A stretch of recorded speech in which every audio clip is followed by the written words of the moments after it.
After teaching the ingredients found in persuasive writing, target the writer's craft involved in a persuasive message. Move beyond teaching students what to say and teach them how to say it.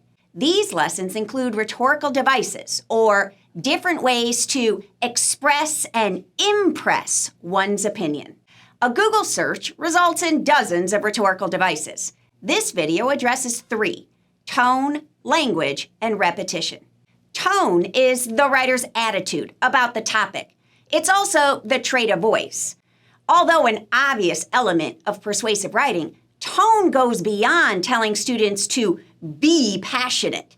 The tone has to be appropriate for the audience, and that is deemed by the reader-writer relationship. If the audience is unknown, as many arguments are, then a more formal tone using third person is best.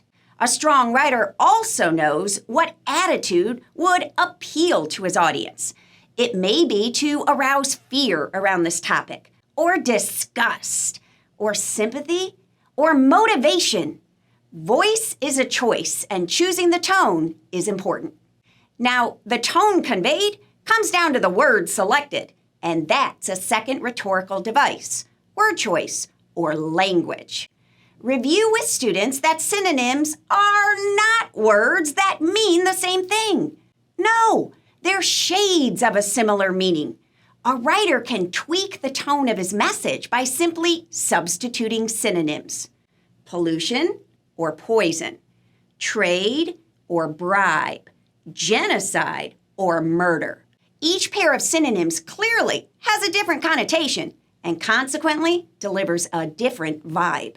A student must question each adjective, noun, verb, and phrase in his persuasive writing, considering if the words fit the tone he's attempting to convey.